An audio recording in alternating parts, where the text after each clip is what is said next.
નમો આયર્યાણમ નમો વજ્જાયણમ નમો સૌ સાવણમ નમો લોહે અજંતાણમ નમો લોહે સિદ્ધાણમ નમો લોહે આયર્યાણમ નમો લોહે વજ્જાયણમ નમો લોહે સૌ સાવણમ નમો લોહે અજંતાણમ નમો લોહે સિદ્ધાણમ નમો લોહે આયર્યાણમ નમો લોહે વજ્જાયણમ નમો લોહે સૌ સાવણમ. ઓમ જય જય જય નમસ્તુ નમસ્તુ નમસ્તુ. આપણે આમ તો સાંજના આજે ચર્ચા કરી હતી અને એમાં આપણે 90મી જન્મજયંતિના 4 બોલ વાંચેલા અને એની પર વિચારણા કરેલી. 5મો બોલ આપણે વાંચેલો પણ ટાઈમ નહોતો રહ્યો.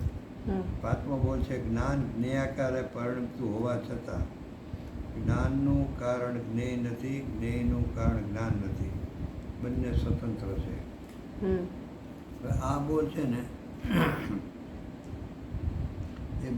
એનો ભાવભાષણ બહુ જ મહત્વપૂર્ણ છે. બીજા બોલોમાં શું હોય છે કે પરનો કરતા છું નથી, ભોગતા છું નથી, એ બધી વાત આવે પરનો, અથવા રાગનો કરતા છું ભોગતા છું એ વાત આવે, એટલે કરવા ભોગવાની વાત આવે. ઓલું તો આપણને ખબર છે કે જીવ જ્ઞાન સ્વભાવી છે એટલે જ્ઞેયને જાણે છે, બધું જાણે, સગળું જાણે. સગળુંને 2 ભેદ પાડો કે પોતાને ને પરને, અને એને ઉપયોગનું નામે સફળ પ્રકાશક છે. એટલે એમ જ લાગે હું કે જ્ઞાન જ્ઞેયને જાણે છે અને જ્ઞેયથી જ્ઞાન થાય છે. તો એ છે ને એકચ્યુઅલી આ જે બોલ છે ને એને આપણે થોડું વિસ્તારથી વિચારીએ ને તો જે સમયસાની 15મી ગાથા છે ને ત્યાં એ વાત લીધી છે. જ્ઞાની ને અજ્ઞાનીમાં શું ફેરવો છે કે જ્ઞાની છે ને એ એનું જ્ઞાન જ્ઞેય આકાર, એટલે કે જેવું જ્ઞેય છે ને એવું અહીંયા જ્ઞાનનું એ પરિણમન થાય છે. છતાં એ જે જ્ઞેયાકારનું જ્ઞાનનું પરિણમન થયું ને એને જાણતા જ્ઞાની એને જ્ઞાનરૂપ જ જાણે છે. જ્યારે અજ્ઞાનીને શું થાય છે કે જ્ઞેયને જાણતા જ્ઞેયાકારરૂપ જેનું જ્ઞાન થયું ને એ જ્ઞાનને નથી જાણતા, એ જ્ઞેયાકારને જાણે. એને એમ થાય છે કે નહીં જ્ઞેયાકાર જાણે નહીં, જ્ઞેયરૂપ જ જ્ઞાન થઈ ગયું છે એમ જાણે. મારું જ્ઞાન છે ને એ જ્ઞેયરૂપ જ થઈ ગયું છે. જ્ઞેયનો જેવા આકાર એટલે છે એ જ્ઞાનનું પરિણમન, એ જ્ઞાનની જ અવસ્થા છે. જ્ઞેય સંબંધીનું છે ને એટલે એ જ્ઞેયાકાર કહેવાય. જ્ઞેય સંબંધીનું છે એટલે જ્ઞાકાર છે, જ્ઞાનાકાર. પણ એ જ્ઞેય સંબંધીનું છે ને પરિણમન, તો અજ્ઞાની એને જાણતા એને શું થઈ જશે કે મારું જ્ઞાન છે એ જ્ઞેયરૂપ જ છે, એને જ્ઞાનરૂપ જણાતું જ નથી. અને એટલે જ જે સમયસારની જે 87 ને 92 ગાથામાં જે ભાવાર્થ લીધો વિશ્વે 27મી ગાથામાં કે 26મી ગાથામાં ક્યાંક લીધો ત્યાં એ જ વાત લીધી કે અહીંયા કર્મના ઉદયનો સ્વાદ થાય છે એટલે પ્રગટ થાય છે, અને એ ફક્ત સફળ પ્રકાશ જ્ઞાનમાં પર સંબંધીનું એક જ્ઞાનાકાર બને છે. એટલે કયો કે કર્મના ઉદય, ધારો કે કર્મમાં એ ક્રોધનો ઉદય છે તો ક્રોધના ઉદય સંબંધી જેવો એ ક્રોધ છે ને અહીંયા ખરેખર જ્ઞાનની યોગ્યતા જ એવી છે કે એ વખતે જ્ઞાનમાં ક્રોધ સંબંધીનું જાણપણું થાય, એટલે એનું પરિણમન થાય છે ક્રોધ સંબંધીનું પણ છે જ્ઞાનનું. પણ અજ્ઞાનીને એમ લાગે છે કે હું ક્રોધી થઈ છે, એ જાણે છે પોતાના જ્ઞાનાકારને, પણ એ એમ માની બેસે છે કે હું ક્રોધિત થઈ ગયો. બરાબર છે? એટલે એ જે 2 વાત ત્યાં લીધી ને એના માટે દ્રષ્ટાંત બહુ સરસ આપ્યો છે. પટો છે આપણે મને કે વાત થઈ ગઈ હશે પણ ઠીક છે, દ્રષ્ટાંતો ફરી લેવા ગુરુદેવ જો ને કેટલા દ્રષ્ટાંતો આપણને લાગે પણ વાત ચાલતી હોય તો જરા સમજાય પહેલે કે જેને ખાવાની લોલુપતા હોય ને તો એ ખાય ને ત્યારે એને એમ લાગે કે કારેલાનું શાક કડવું છે, કેળાવાળા ગયા છે, એટલે એમ કરીને એ શું કરે કે મીઠાને જ તે કડવા રૂપ માની લે છે, કારણ કે આખા શાકને માન્યું છે. આખું શાક કહેતા તો કારેલું પ્લસ આ બધું છે, એટલે એ મીઠાને કડવું, મીઠાને ગળ્યું, મીઠાને તીખું એવું માની લે છે. કેમ તો કે એને ખાવાની એટલી ગ્રંથિ છે ને એટલે એને મીઠું મીઠું મીઠું નથી ફાસતું. કારેલાના શાકમાં કારેલું કડવું છે પણ એમાં રહેલું મીઠું તો ખારું જ છે એવું એ નથી ભાસતું, એટલે મીઠાને કડવું માની લે છે. એટલે કે એ જ્ઞાનને જ્ઞેયરૂપ માની લે છે. મીઠાને કડવું માન્યું એટલે શું કે મીઠાને મીઠા રૂપે માનવા એટલે મીઠાને કડવા રૂપ માન્યું, એટલે કે જ્ઞાન છે ને એ જ્ઞાનને એને જ્ઞેયરૂપ માન્યું. જ્યારે જ્ઞાનીની શું સ્થિતિ છે કે એને કારેલાના શાકમાં રહેલું કારેલું કડવું છે. મીઠું તો ખારા રૂપે જ છે. કેળાવાડામાં કેળું ગળ્યું છે પણ મીઠું તો ખારું જ છે. એટલે મીઠાને ક્યારેય ગળ્યું નથી સમજતા અને જેને ખાવાની લોલુપતા નથી એને અને મીઠાને ક્યારેય કડવું નથી માનતા. એ રીતે જ્ઞાની છે ને જ્ઞેય સંબંધીનું જે એને જ્ઞાનનું પરિણમન થાય ને એ જ્ઞાનરૂપ જ એને માને છે. મીઠાને કડવું નથી માનતા, એમ કે જ્ઞાનને જ્ઞાનરૂપ જ માને છે. જ્ઞાનને જ્ઞેયરૂપ માનતા જ નથી. એટલે અહીંયા એ વાત લીધી કે અહીંયા એ જ કીધું કે જ્ઞાન જ્ઞેયાકારે પરિણમતું હોવા છતાં તો કંઈ પરિણમ્યું છે તો એ જ્ઞાન જ્ઞેયાકાર અહીંયા સ્વતંત્રતા બતાવે છે. પણ જ્ઞાન જ્ઞેયાકારે પરિણમ હોવા છતાં જ્ઞેયરૂપ પરિણમતું એમ શબ્દ નથી લીધો ગુરુદેવે. જ્ઞેયાકારે પરિણમ્યું છે એટલે જ્ઞેયાકારે એટલે આકાર એટલે કે આકાર નથી બનતો. કોઈને એમ થાય કે આકાર એવો બને, જો એવો આકાર બને તો હાથી સંબંધીનું એક જ્ઞાન થાય છે તો આ આખા શરીરમાં આકાર કેવી રીતે હાથીનો બને? તો એને સિંક્રોનાઇઝ કરીને નાનો કરવાનો. એટલે એવું અચ્છા આપણે કંઈ આકાશ અનંત છે તો એને કઈ રીતે આમાં આટલો નાનો કરીને અસર પ્રદેશમાં આવી જાય એટલે કરો. આકાર એટલે પરિણમન. એટલે એ અહીંયા પાસે એમ લીધી ગુરુદેવ એમ બોલ્યા કે જ્ઞાન જ્ઞેયાકારે પરિણમતું, જ્ઞેયના આકારે એટલે જ્ઞેય સંબંધીનું પરિણમન થાય છે. એવું હોવા છતાં જ્ઞાન છે ને એને જ્ઞેયની પરાધીનતા નથી. આપણને એવું લાગે કે ઓલા ચંદ્રશેખર કંઈ નહોતો ગુરુદેવ ચર્ચા કરવા. ગુરુદેવ કે મારે ચર્ચા કરવી. ગુરુદેવ કે અમે કોઈની યાર ચર્ચા કરતા નથી. તો કે તમારું તો મોટું નામ છે, તમારું પછી ઓલું થઈ જતું. તો કારણ ગુરુદેવ કે નામ કોનું છે? નામ તો જળને છે, અમારું કોઈ નામ જ નથી. તો કે તમે સિંહ છો તો હું સિંહનું બચ્ચું છું. તો ગુરુદેવ કે ભાઈ સિંહ એ નથી ને બચ્ચું નથી, અહીં હાથમાં સિંહ. તો કે હેલો આ ઘડિયાળ છે, એ ચશ્મા વગર દેખાય છે, કેટલા વાગ્યા એ? ગુરુદેવ કે આવી ગઈ ચર્ચા. એટલે અજ્ઞાનીને શું થાય છે કે જ્ઞેય છે તો મને જ્ઞાન થાય. સો એટલે એને અહીંયા ગુરુદેવ કીધું કે જ્ઞાન જ્ઞેયાકારે પરિણતું હોવા છતાં જ્ઞાનને જ્ઞેયની કોઈ પરાધીનતા નથી. એટલે એના કારણે થયું નથી, એટલે કે એને પરાધીનતા નથી. અચ્છા, અને અહીંયા જ્ઞાનાકાર છે એવું જ ત્યાં નિમિત્ત હોય છે. કેમ કે દર્પણમાં મોરનું પ્રતિબિંબ એની સત્તામાં મોરનો આકાર બને તો સામે મોર હોવું જ જોઈએ તો જ નિમિત્તથી દેખાય. નહીં હોવું જ જોઈએ એમ નહીં. મોર હોય તો જ પ્રતિબિંબિત થાય ને. નહીં એટલે એ જ ના નિષેધ, એ જ બધું નિષેધ કરવામાં. અચ્છા, હા. કે જીવ એમ માને છે કે આમ છે માટે આમ છે. એ છે જ ને, એ તો આખો સિદ્ધાંત છે. શું સિદ્ધાંત છે? કીધું કે બંને સ્વતંત્ર છે. જ્ઞાનનું કારણ જ્ઞેય નથી ને જ્ઞેયનું કારણ જ્ઞાન નથી, બંને સ્વતંત્ર છે. એટલે કે દર્પણની સત્તામાં મોરનો આકાર બને ત્યારે નિમિત્ત તરીકે સામે શું હોય?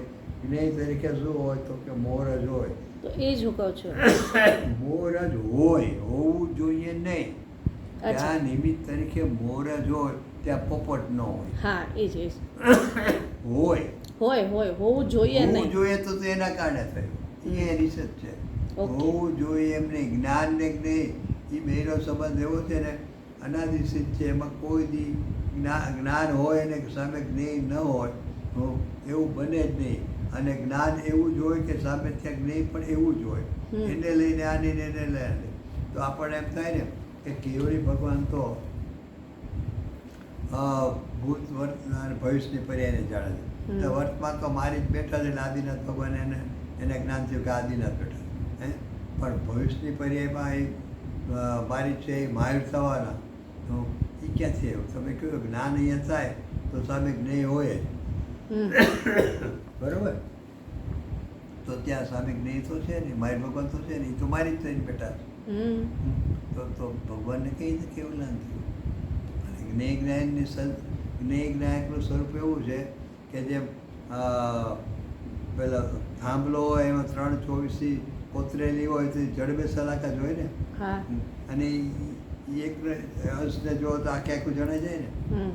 1/24 જો તો ફટકો પડે, એક જો 3/24 છે અથવા એક તીર્થંકરને જો 3/3 જણાઈ જાય એટલે એમ જણાઈ જાય છે ને. એમ અહીંયા શું? તો અહીંયા શું? એ પ્રવચસાનો દાખલો છે. તો કે અહીંયા જ્ઞેય જ્ઞાનની એવી સંધિ છે કે જ્ઞાન થાય અને જ્ઞેય ન હોય બને જ નહીં. એ બે બરાબર. હોય ન હોય તો કે તો એ મારી જ છે, મારી તો છે નહીં. હમ. અને ભગવાને કહે તો કે મહાવીર ભલે નથી, મહાવીર થવાની યોગ્યતા છે કે નહીં? મહાવીર થવાની યોગ્યતા છે ને એ એના જ્ઞાનનું જ્ઞેય છે. તો આપણે થાય કે એમ કેમ એ બીજું દર્શનથી કંઈક વિચારીએ તો કે સમોસણમાં એક ગધેડો બેઠો છે. હમ. ભગવાન એને જોયો કહો ગધેડો બેઠો છે, બરાબર છે. પછી એ ભવિષ્યનું જાણે છે. હે તો ભગવાન એમ ભવિષ્યનું જાણે કે 6 મહિના પછી આને સુંદર રંગબેરંગી શીંગડા હશે, એવું ભગવાન જાણે. કેવી રીતે જાણે? તો કેમ? ભગવાન તો હોય જ ભવિષ્યનું નહીં. જાણી શકે છે. કે જાણી શકે છે જે ત્યાં હોય એ જ. યોગ્યતા હોય, ભવિષ્યમાં એ જે યોગ્ય. પરિણમવાની યોગ્યતા હોય એ યોગ્યતા અને જ્ઞાનમાં નિમિત્ત થાય. હમ. ને એક સંબંધ તો પૂરો થવો જોઈએ ને. તો એને એ વર્તમાનમાં એને જ્ઞાન ભવિષ્યનું થાય છે, પણ ભવિષ્યમાં જેવી જીવની યોગ્યતા પરિણમવાની હોય ને એ યોગ્યતા એના જ્ઞાનમાં જ્ઞેય થાય છે. એટલે જ્ઞેય જ્ઞાનનો સંબંધ છે ને, જ્ઞેય જ્ઞાયકનો ઝડપે સલાહ છે. આપણને એમ લાગે કે કેવળીને તો ક્યાં સામે કંઈ છે જ નહીં, હમ. માટે ગમે એવું ના થાય. નથી. તો કે જેમ થતું હોય તો ગધેડો એને 6 મહિના પછી શીંગડાવાળો દેખાવો જોઈએ. કેમ કે ગમી જાય તો પણ એમાં ગધેડો યોગ્યતા જ ત્રણ નથી. કાળમાં કોઈ શીંગડાવાળો થાય જ નહીં. હમ. ગધેડા તરીકે હોય ત્યાં સુધી. હા. પછી ગધેડામાંથી ગાય ભેંસ થાય તો થાય, હમ. પણ ગધેડા તરીકે કોઈ દી એને શીંગડા થાય નહીં. તો એનો અર્થ શું થયો કે સામે એ જીવની યોગ્યતા હોય ને એ એના જ્ઞાનમાં એ વર્તમાનમાં ઝળકે છે. વર્તમાનમાં ઝળકે છે એ જ્ઞાનની વિશેષતા. એટલે ત્યાં પ્રવચન સરની 38 વીઘા તમે એમ કીધું કે એ જ્ઞાનને દિવ્ય જ્ઞાન કહેવાય. નહીં તો એ દિવ્ય જ્ઞાન કહે કોને? વર્તમાનમાં ભવિષ્યનું વર્તમાનવત ઝળકે એ તો એને નામ તો દિવ્યતા છે જ્ઞાનની. કેવળ જ્ઞાનને દિવ્ય શું કામ કહેવાય છે? હમ. કે સામે પ્રગટ નથી છતાં એને પ્રગટપણે ઝળકે છે. તો કે એ જ્ઞાનની દિવ્યતા. પણ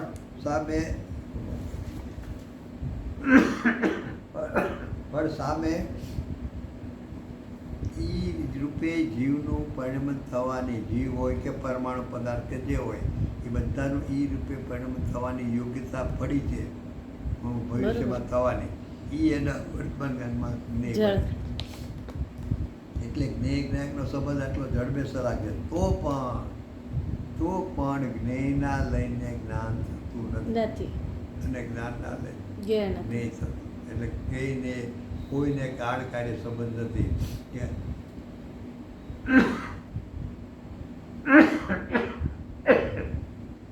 આપણને એમ થાય કે દર્પણમાં મોર ઝળકે એટલે સામે મોર હોવો જ જોઈએ, તો એવું નથી. ત્યાં મોર હોય ને હોય જ, કારણ કે એ બેની ઝડપે સલાક મૈત્રી છે. હમ. જ્ઞેય જ્ઞાયક. પણ એને લઈને અહીંયા થાય છે એવું કશું નથી. બરાબર. એ અહીંયા ગુરુદેવને સમજાવવો છે કે એ સિદ્ધાંત સમજાવવો છે કે બંને એટલા સ્વતંત્ર છે. એ સ્વતંત્ર એને સમજમાં આવે તો શું થાય? તો આ શાસ્ત્રના લઈને મને જ્ઞાન થતું નથી, હમ. ગુરુની વાણીને લઈને મને જ્ઞાન થતું નથી. તો જ્ઞાન મારા નથી. જ્ઞાનની યોગ્યતાથી યોગ્યતા થાય. જેવું છે. એટલે એને જ્ઞાન સ્વભાવનો મહિમા આવે કે ગજબ છે ને. શું ગજબ છે? તો કે અત્યારે 9 ને 10 થઈ, હમ. રાતના 9 ને 10 થઈ, બરાબર ને? હમ. તો એના લઈને તો એ મને જ્ઞાન થતું નથી, કારણ કે બે સ્વતંત્ર છે. 9 ને 10 થવા એની યોગ્યતા છે, અને મારે મારા જ્ઞાન જ્ઞાનના થવું. પરિણમનમાં 9 ને 10 સંબંધીનું જાણ પણ થવું એ મારા સ્વતંત્ર જ્ઞાનની છે. યોગ્યતા છે. એને લઈને થતું નથી, છતાં એ 9 ને 10 સંબંધીનું જ મારા જ્ઞાનના એવું ને પ્રકારમાં એવું જ જ્ઞાન. તો કે એ જ્ઞાનની વિશેષતા કેવી થઈ કે જ્ઞેયથી થતું નથી છતાં એવું જ થાય છે. તો એનો અર્થ શું છે કે આટલું સ્વતંત્ર હોવા છતાં બેની સંધિ તૂટે નહીં એવું જ હોય. તો એ અને એના લઈને થતું નથી છતાં એ જ્ઞાનનું પરિણામ એવું જ થાય. હમ. તો એટલે મારો જ્ઞાન સ્વભાવ કેવો? એટલે મારું જ્ઞાન સ્વભાવ બહુ વિશેષ છે. એટલે એને જ્ઞાન સ્વભાવનો એટલો મહિમા છે. આવો જ્ઞાન સ્વભાવ છે કે મારે કોઈના પરના અવલંબનની જરૂર જ નથી. હમ. હું આમ નિયમ નિમિત્ત નૈમિત્તિક સંબંધથી નિયમ કે ને તો એમ કહેવાય કે જ્ઞાનીની વાણી એટલે ભગવાનની કે ગુરુની, જ્ઞાની ગુરુની એની વાણી નિયમથી સાંભળી હોય એને જ સમ્યક દર્શન થાય. ભલે ત્યારે થાય કે પછી થાય, પછી શાસ્ત્રથી થાય. ગુરુદેવની જેમ શાસ્ત્રથી અહીંયા આવીને સમય સાથે સમ્યક દર્શન કર્યું. પણ પહેલાં ભાવમાં બરોબર એક જ ભાવ હતો, તો આ એક કે બે ભાવ સુધી ચાલે. પંચેન્દ્રિય પણ રહે ને તો એકવાર સાંભળેલું એક ભાવ કે બે ભાવ સુધી એને કામ કરે, પછી ન કરે. એટલે પછી ફરીથી પાછળ એને જ્ઞાની ગુરુની વાણી મળી હોય ત્યારે થાય. તો અહીંયા શાસ્ત્રથી જ્ઞાન ગુરુ થયું, બરાબર. કેમ તો કે ભગવાનની વાણી ત્યાં સાંભળી છે, બરાબર.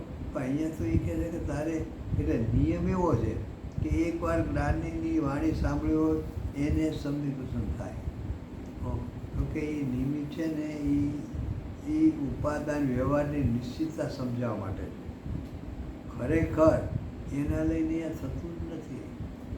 દાખલા તરીકે એથી હજી આપણે આગળ વધીએ કે ભગવાનની દિવ્યધ્વનિ સાંભળે અને એને સમ્યક જ્ઞાન થાય, બરાબર.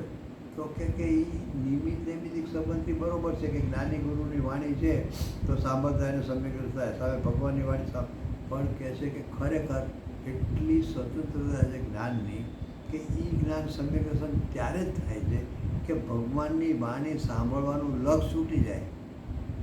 ભગવાનની વાણીમાં ઓમકાર આવે છે એ લક્ષ્ય છૂટી જાય અને એનું જ્ઞાન અંતર્મુખ થાય. આવું જ્ઞાન સ્વાભાવિક છું એ એમ અંદરમાં ઉતરી જાય છે ને ત્યારે એને સમ્યક થાય છે. નિયમો લો કીધો તો કે એ નિયમન છે ને એ ઉપાદાન નિમિત્તની એક સંધિ સમજાવવા પડતું છે કે એ પ્રમાણે જ હોય. તો કેવો નિયમ કેમ? તો કે એમાં નિયમ કેમ પૂછવાનું કે દર્પણની સ્વચ્છતામાં મોર હોય અને નિયમ કેમ? પ્રશ્ન ન ઉડે કે નિયમમાં સામે મોર જ હોય, એમાં પ્રશ્ન શું છે? પણ એને લઈને થતું નથી. એ જ્યારે એનું લક્ષ ઉઠે, અચ્છા એથી બી આગળ હજી સમજવું હોય, આ તો જ્ઞાન નહીંનું, હવે કરતા કરનું સમજવું હોય તો ભગવાનની વાણી સાંભળી અને જ્ઞાન થયું. તો કે ખરેખર ભગવાનની વાણીને કાન અડતા જ નથી. કાનના પરમાણુને ભગવાનની વાણી એ એકબીજાને સ્પર્શતા નથી. અને કર્ણેન્દ્રિયથી ભાવેન્દ્રિય એટલે કે શુદ્ધાન મથી શુદ્ધાન થયું, કર્ણેન્દ્રિયને કારણે મથી જ્ઞાન થયું ને પછી એમાંથી શુદ્ધ બને. તો એ મથી જ્ઞાન તો કે કર્ણેન્દ્રિયથી કોઈ દિવસ ભાવેન્દ્રિય થતી જ નથી. અને ભાવેન્દ્રિયનું જ્ઞાન છે એ તો વિકલ્પાત્મક કે અધૂરું છે, એનાથી કોઈ સંવેદન થતું નથી. એટલે આપણે કંઈક હા ધન્ય છે આપણે ભગવાનની વાણી ગુરુની વાણી સાંભળવા પડે. તો કે ગુરુની વાણી કાને અડતી જ નથી. તારી યોગ્યતાથી જ તને જ્ઞાન થાય છે.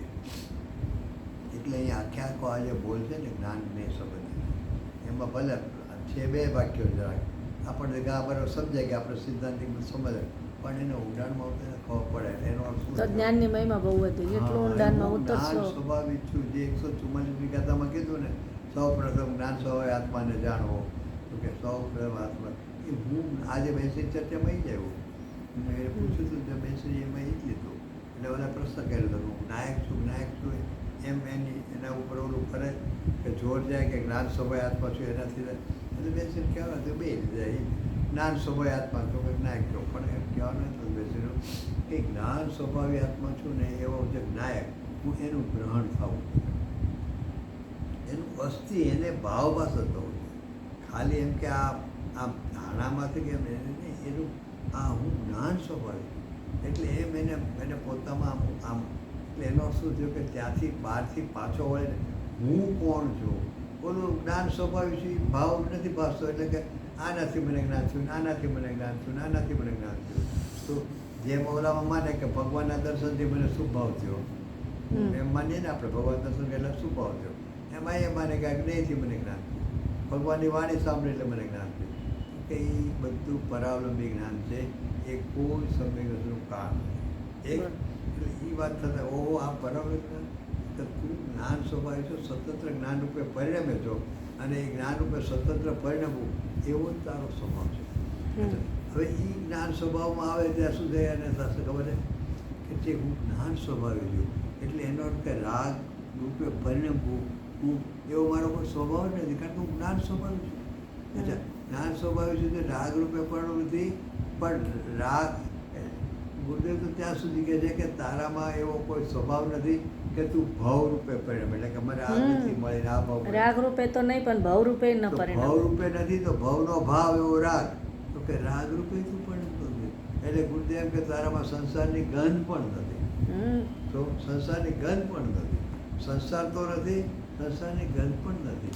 તેમાં આપણા ઘરમાં લક્ષણ તો ન હોય પણ લસણની ગંધ ન હોય, અને કદાચ ગંધ આવી તો એ પાડોશી જ આપણી ન હોય. એમ એને છે ને આ બધામાં શું છે, જ્ઞાન ને જ્ઞાયકાના બોલમાં આખા બોલ તો કરતા કરું ને એ બધું ક્રમબદ્ધમાં ગયો કે પર્યાયનો કરતા નથી કે પરનો કરતા નથી, પણ તો એને જાણવાનો લોક છૂટતો નથી. અને એને એમ જ લાગે છે કે જાણું છું, અને એમાં એનું કાંડ છે કે એ ભૂલ થયું એટલે સંભવિત છે. તો 320 ગાથામાં જયસરાચાર્ય કુદકુદાચાર્ય કીધું, અને જયસરાચાર્યમાં વધારે 3 પાના ફરીને ટીકા છે. અમૃતાચાર્ય નાની ટીકા છે, પણ છે કુદકુદાચાર્ય ગાથા સમસ્યા 300. હવે એમાં આવું કીધું, જાણે જે કર્મો દે નિજરા બંધ તેમજ મોક્ષ. કરે કાંઈ નહીં, ઉદયને કાલ કરે, જાણે એટલે એને શું થાય કે હું આને જાણું છું, આને જાણું છું, આને જાણું છું, એટલે કે જાણવું એ મારું.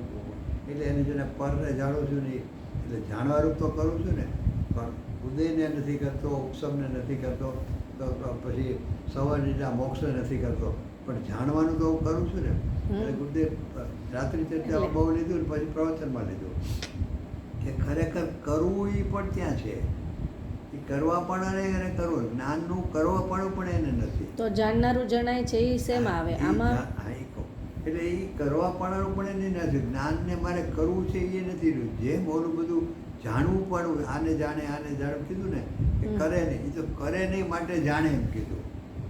એને કરતો નથી, સવાર નિદ્રા પૂનપા પાછળ કરતો નથી, અકર્તા છે એટલે જાણે છે, એટલે જાણે છે એમ કીધું. પણ ખરેખર જાણવું એ પણ નિશ્ચિત છે, એને જાણવાને કરવું નથી. જીવને શું થાય કે ગાથા ઉપરથી હા આપણે જાણવાનું તો કરવાનું ને, આપણે એના જાણનાર એટલે કરવા પણ માને, તો કે એ પણ કરવું નથી. જાણવું પણ એ સમયે ખરેખર એ જેને જેને જાણવા સંબંધીની યોગ્યતા છે ને એ સંબંધીનું જાણવું થઈ જ રહ્યું છે, જાણવાનું કરતા નથી. એટલે અત્યારે પ્રશ્ન કર્યો કે જાણનારો જણાઈ રહ્યો છે, ત્યાં એમ જ લેવું છે કે જ્ઞાયક જ જણાઈ રહ્યો. તું આ કે જે તને જાણનાર તને એમ થાય ને કે આને જાણું એમ નહીં. એ આ તો બધું પરનું છે, પરને તો ભૂલી જ જાય, કારણ કે પર સંબંધીનું જ્ઞાન છે ને એને બે રીતે લે કે પર સંબંધીનું જ્ઞાન છે ને એ ખરેખર જ્ઞાનનું જ પરિણામ છે, એમાં પરનું કાંઈ છે નહીં. એટલે કે પરને જાણતો નથી. સીધી રીતે એમ કહો કે પરને જાણતો નથી તોય ચાલે. અને પર સંબંધીનું જે જ્ઞાનાકાર થયો એ પર પ્રકાશકપણું, પણ એ પર સંબંધીનું જે જ્ઞાનાકાર થયો ને એ પણ ખરેખર તો જ્ઞાનનો જ આકાર છે. દાખલા તરીકે તેને દ્રષ્ટાંત આપો કે આ બલ્બ થયો, બલ્બનામાં થવાથી એ પ્રકાશ થયો, બરાબર? તો પ્રકાશ છે ને એ આ શાસ્ત્રને પ્રસિદ્ધ કરે છે, પ્રકાશિત દેખાડે છે, પણ એમ એ ઓલાને દેખાડે છે, એના બલ્બને બધે દેખાડે છે. પ્રકાશનું કામ શું છે? સગળું દેખાડવું. પણ સગળું દેખાડવું એટલે શું? ખરેખર આ આપણે એમ માનીએ છીએ કે શાસ્ત્રને બતાવે છે, પણ ખરેખર શાસ્ત્ર આપણને જણાય છે એનો અર્થ કે પ્રકાશ છે, અંધકાર નથી, પ્રકાશ છે. એટલે ખરેખર આનેથી પણ પ્રકાશની પ્રસિદ્ધિ થાય છે, અને ઓલાથી પ્રકાશની પ્રસિદ્ધિ થાય, ટ્યુબલાઇટથી, બરાબર? એટલે એનો અર્થ શું થયો કે એકલું પ્રકાશ પ્રકાશ પ્રકાશ પ્રકાશવું એટલું જ આ પ્રકાશનું કાર્ય છે, બરોબર? આ પરને પ્રકાશવું એ તો વાત જ પરને કે સ્વને કાંઈ નહીં, ખાલી પ્રકાશ, પોતાના પ્રકાશવું એ પ્રકાશવાપણું છે ને એમાં એ જ્ઞાનનું કાર્ય શું છે? હું આ પરને જાણું તો અવકાશ જ નથી કોઈ. પણ ખરેખર ગુરુદેવ તો એક કળશટીકાના એક પ્રવચન એટલું સૂક્ષ્મ કે ખરેખર તો જ્ઞાયકને પણ એ જાણવું નથી. જ્ઞાયક સંબંધીનું પોતાના જ્ઞાનનો જે આકાર બન્યો, જેમ પર સંબંધીનો આકાર બન્યો ને, આપણે વાત થઈ 9 ને 10, તો એ સંબંધીનો એક નાનાકાર થયો કે નહીં 9, 10 એવો જ થયો. એમ અહીંયા જેવો જ્ઞાયક છે ને એ સંબંધીનું જ્ઞાનાકાર થયો, એનું નામ છે સ્વપ્રકાશકપણું. અને પર સંબંધીનો આકાર એટલે એનું જાણવું થયું, એ પર પ્રકાશકપણું. પણ એ છે તો જેમ ઓલામાં કીધું ને પ્રકાશ એટલું પ્રકાશપણું, એમ આ એટલું જ્ઞાન. અને જ્ઞાન કોનું છે? તો સોનું છે. માટે ખરેખર સ્વપર પ્રકાશકપણું નથી, એકલું સ્વપ્રકાશક છે. ખરેખર એમ છે. એટલે એવો જ્યારે નિર્ણય થાય છે ને ત્યારે એને હું પરને જાણતો નથી, એ સ્વ છૂટી ગયું એટલે એને ઉપયોગ છે ને પરને જાણતો જ નથી એને છૂટી ગયું એટલે ઉપયોગ એનો સ્વતર્પણ. અને આ પરને જાણતો નથી ને જાણે છે ને એની જે ચર્ચા બહુ ચાલીને એની પાછળનું પ્રયોજન એ છે કે પરને જાણતો નથી એના ગીત ગાવા માટે નથી, એને ઉપરોક્ત પર્સનથી પાછો કરવો છે અને સ્વરમાં વાળવો છે. તો એની વિધિ શું? તો કે જ્યાં સુધી તને પરને જાણું છું એમ રહ્યા કરશે ને એટલે તને પરને જાણવાનો લોભ અને વૃત્તિ રહ્યા કરશે, એટલે કે તારો ઉપયોગ પર તરફ સન્મુખતા છોડશે. બોલો એને નિષેધ જ થઈ ગયો કે હું પરને જાણતો નથી. પર સંબંધીનું જાણપણું એ પણ મારા જ્ઞાનનું જ પરિણામ છે, એટલે કે સ્વપણું છે, એટલે કે મારું જ્ઞાન છે. એ જ્ઞાન તે હું એમ એનો ઉપયોગ પાછો હોય. પણ એ વાત તો એને ભાવ પસંદ થવું જોઈએ. આપણે ભાષાથી ને દલીલથી સિદ્ધ કરીએ. અત્યારે આજે ચર્ચા કરી એ ભાષા દ્વારા ભાષા શબ્દ વર્ગનાથી થાય છે, પણ ત્યારે દલીલથી સિદ્ધ કરી, પણ ભાષાથી ને દલીલથી સિદ્ધ કરી એમ નહીં. એ વાત તો સાચી, દલીલ સિદ્ધ કરી, પણ એ જે જ્ઞાનમાં એટલું પકડાનું ને એનું ભાવ પસંદ થયું આમ જ છે. હું પરને જાણતો જ નથી, ખરેખર મારું જ્ઞાન જ મને જણાય છે. સો એ જ્યારે એને ભાવ ભાષે ને ત્યારે એનો કાર્ય થાય. પણ એ પહેલાં એણે આવી રીતે તર્કથી લોજિક આ ગુરુદેવ કે છે પ્રમાણે ન્યાયથી એને નક્કી કરવું પડે. જ્ઞાનમાં યથાર્થપણું નક્કી થાય ને તો એને ભાવ પસંદ થાય કે ઘડિયાળથી મને જ્ઞાન થતું નથી, મારા જ્ઞાનનું જ પરિણામની એવી યોગ્યતા છે. એ યોગ્યતાના કારણે હું મારા જ્ઞાનને જાણું ત્યારે એમાં સવારના હોય મને પાસે છે. સો એમ એને ભાવભાષક થવું જોઈએ. એ બોલે ગુરુદેવે. ગુરુદેવ અહીંયા બહુ ટૂંકામાં કહી દીધું કે બંને સ્વતંત્ર છે. એટલે જ્ઞાનના લઈને જ્ઞાન નથી, જ્ઞાનના લઈને એ બે સાથે હોય હવે રહે નહીં. અને જેવું જ્ઞાનાકાર હોય એવું સામે જ્ઞેય હોય. કારણ કે જ્ઞેય સંબંધીનો જ્ઞાનાકાર છે ને તો એ જ્ઞેયાકાર જે થયો એ જ્ઞેયાકારમાં નિમિત્ત સામે એવું જ જ્ઞેય હોય. એ અહીંયા આખા 5મા પદમાં સમજાયું છે. હવે આજનું સવારનું થોડુંક એક લઈ લેજો ને. વચ્ચે ઓલું ગુરુદેવ છેલ્લે 10 મિનિટ બાકી હતું ત્યારે લીધું હતું ને કે ઓલો તારી ઓલી માં રાંઢી છે નહીં બેરી, એ શું કહેવા માંગતા હતા? એ સમજાણું નહીં છેક સુધી. એ દાખલો બી સમજાવો. આજે દ્રષ્ટાથી લીધો કે એક દાદા હતા. હા, એમને પત્ર અને લખ્યો એનો છોકરો હતો અને એ ઘણા વર્ષથી પરદેશ વહી ગયો હતો. હા, અને એની વહુ અહીંયા દેશમાં રહેતી હતી. એટલે ઘણા વર્ષ થયા કે એને દાદાએ ચિઠ્ઠી લખી કે તારી વહુ રાંડી છે. વહુ રાંડી તો સમજે છે ને, વિડો થઈ એટલે કે એનો વર મરી ગયો. એ કોને લખ્યું એને? છોકરાને. છોકરા. એટલે કે તારી વાઈફ મરી ગઈ, એટલે તારી વાઈફ ને પતિ મરી ગયો એમ. એને શું કીધું? તારી વહુ રાંડી છે. રાંડી છે, બરાબર છે. એટલે ઓલો છોકરાને બહુ દુઃખ થયું, બરાબર મારી વહુ રાંડી છે. એટલે તો બિચારો વિદેશથી ઘરે આવ્યો. ઘરે આવ્યા પછી બધા રોગ કરતો કરવો જ જોવે. તો રોગ કરતો નહોતું ને પછી આપણે ત્યાં એવો રિવાજ છે, ગુરુદેવ કીધું મને નહોતી ખબર કે જે મૂળ વ્યક્તિ હોય ને ઘરની એ છેલ્લે રોવે. પેલા બધા મહેમાનો આવે બધા રોવે, આ મરી ગયો, આમ છે તેમ છે, બધા રોવે. પછી છેલ્લે મૂળ વ્યક્તિ રોવે. તો આ ભાઈ રોતો હતો મોટેથી. એટલે કોઈકે પૂછ્યું કે આ ભાઈ કોણ છે? એટલે એને પૂછ્યું ભાઈ તમે કોણ છો આટલું બધું રોવો છો? અને આપણે તો મૂળ વ્યક્તિઓ ઘરને એ છેલ્લે રહો, તું તો બધાને પતિ ગયા પછી તું રોવે છો. તો કે હું આ જે ભાઈ રાંડીને એનો ધણી છું. એટલે મારે હું તો એના ઘરનો એટલે મારે છેલ્લે રોવાનું હોય, પણ બાય રાંડી એનું રોવું છું. એટલે કે આ બાય રાંડી એટલે હું તું તો જીવતો છો, તું જીવતો છો અને આ રાંડી એને કઈ રીતે માન રોવે છે? એ દાખલામાં ગુરુદેવ બહુ સરસ હતું. મને આજે બપોરે આપણે સ્વાધ્યાય કરી ત્યારે લેવું હતું, પણ મને દાખલો દાખલો યાદ આવ્યો પણ શું કીધું યાદ નહોતો. દાખલામાં ગુરુદેવ એમ કીધું કે એલા ધણી જીવતો હોય અને બાય રાંડે નહીં ને, એમ કે તું જીવતો જીવ બેઠો છો, જ્ઞાન સ્વભાવી અને કર્મથી થાય તો એટલે તું મરી ગયો છો.